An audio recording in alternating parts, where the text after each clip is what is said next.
isso, né, Gabriel? Porque é um assunto também bastante eleitoreiro, né? A gente não pode, a gente fala de caso Massa e tudo, mas a gente vê aí muitos parlamentares já puxando aí para os seus palanques esse assunto. Gabriel, eu quero que você também traga pra gente o que é esperado, né, de Daniel Worcaro, porque a gente fala muito sobre o dono do Banco Massa, essas relações políticas que ele possui. O que a gente pode esperar?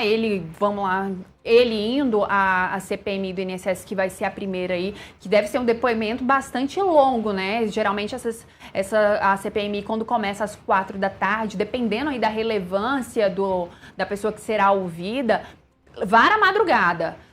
Lá a gente já ouviu falar que ele deve falar muito sobre os empréstimos consignados, porque Carlos Viana, o presidente da comissão, já disse que existem contratos que aparecem de aposentados e pensionistas que tiveram esses empréstimos consignados sem autorização, eles foram liberados. Mas o que a gente pode esperar?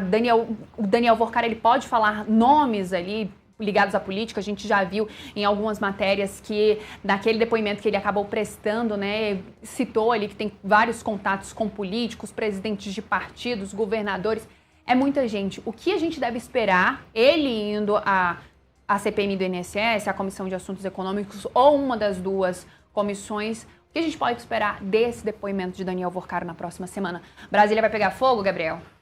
Olha, Marília, não tenho dúvidas de que uma das primeiras perguntas vai ser, né, sobre as relações políticas que ele tem aqui em Brasília e também em outros estados. A gente sabe que Worcaro tem tentáculos em todos os poderes, ou seja, ele tem ali contato com o judiciário, com o legislativo, com o executivo. E claro que cada grupo político vai querer fazer a sua defesa, portanto vai querer relacioná-lo à oposição, ao governo e ao próprio Centrão. E aí vai ser aquela coisa que a gente já conhece aqui, confusão, muitas perguntas em relação ao tipo de contato, porque tudo bem, né? Daniel Worcaro pode dizer, olha, encontrei esse político, aquele político, mas os políticos que vão estar ali na CPMI ou até mesmo na CAI não vão querer só saber se encontrou. Queria saber o tamanho dessa relação. Então essa sim deve ser uma das perguntas.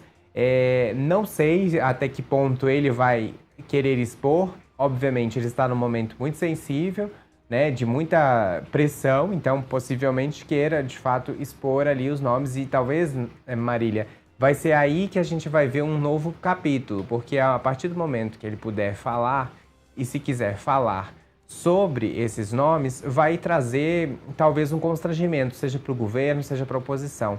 É importante lembrar que Worcaro esteve com diferentes políticos de diferentes espectros políticos, a gente já mostrou isso.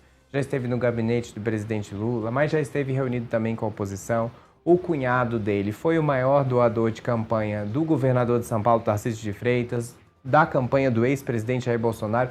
Então assim, Marília, não sobra para ninguém. Obviamente, como a gente já mencionou aqui, cada ala da política vai querer jogar o banho de água quente pro lado opositor. Então a oposição vai querer colar ele a Worcaro, o governo vai querer colar ele à oposição e, claro, vai ter ali os independentes que vão querer colá-lo no Centrão e vai ficar aquela briga, aquela disputa. Um fato é, Marília, que a gente vai poder ter, sim, desdobramentos interessantes se ele cooperar. Se ele resolver ir, mas ficar em silêncio, aí me parece que vai ser mais jogo para as redes sociais, para fazer recorte, para ganhar, como você disse, eleitoralmente sobre o assunto, do que de fato para esclarecer qualquer dúvida sobre esse escândalo. Gabriel, eu queria ver com você também, porque ontem nós tivemos várias decisões do ministro André Mendonça, que é o novo relator do caso Master dentro do Supremo Tribunal Federal. Ele baixando o nível ali de sigilo da ação dentro do STF. Então ele vai num caminho oposto de Dias Toffoli, que era o relator da ação, que foi citado aí. A gente trouxe matérias aqui no Metrópolis, as revelações, né, da ligação do ministro com o banqueiro Daniel Worcaro e também outros banqueiros.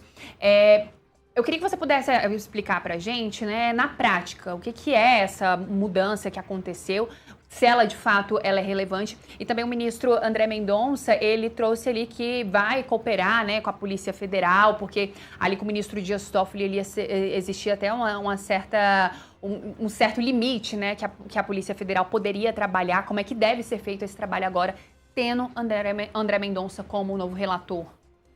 Olha, Marília, é importante relembrar como começou tudo isso, né? Quando o Dias Toffoli puxa o caso para o Supremo Tribunal Federal, ele automaticamente coloca tudo sobre sigilo. E aí é alvo de muitas críticas, e depois dessas críticas começam a aparecer que o ministro tinha relações com o Banco Master, seja relações através de sua família, de pessoas próximas e até ele mesmo, com a questão do resort lá no Paraná. Então, isso é alvo de muitas críticas. E uma das críticas que eram feitas contundentemente, quase diariamente, era sobre o tamanho desse sigilo, porque ele tinha colocado sigilo sobre toda a investigação. Portanto, era importante que se colocasse qualquer tipo de freio de arrumação nessa investigação, porque tinham muitas pontas soltas e uma delas era a falta de transparência na condução da investigação. Um outro ponto era o seguinte: existia uma grande crise entre Toffoli e a Polícia Federal. Toffoli, desde lá da segunda operação da Polícia Federal, que fez ali, que mirou alvos em relação ao Banco Master, criticou a Polícia Federal. Eu não sei se vocês lembram, mas existia um episódio específico que Toffoli disse que a Polícia Federal descumpriu uma ordem dele, porque a operação era para ser num dia e tinha sido no dia seguinte.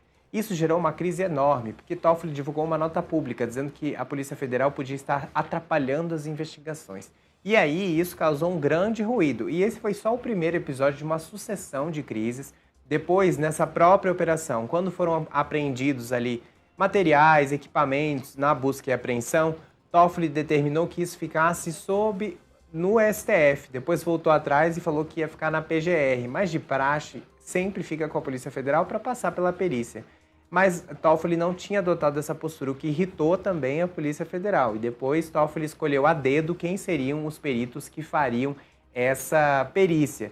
Então, Marília, foi uma sucessão de crises entre Toffoli e a Polícia Federal que resultaram, inclusive, na queda do ministro, quando a Polícia Federal entregou pessoalmente, na pessoa de Andrei Rodrigues, que é o diretor da Polícia Federal, para Edson Fachin, presidente do STF, que havia citações em mensagens ao nome de Dias Toffoli. E aí foi a gota d'água para o ministro deixar o caso. E aí a gente percebe que André Mendonça agora faz o caminho oposto justamente para evitar ser altamente criticado. Ele retira parte dos sigilos, não tudo, mas retira, dá um pouco mais de transparência ao caso e também, claro, diz que a Polícia Federal terá autonomia, que de fato a gente não viu nenhum tipo de autonomia da Polícia Federal na investigação quando o caso estava sob Dias Toffoli.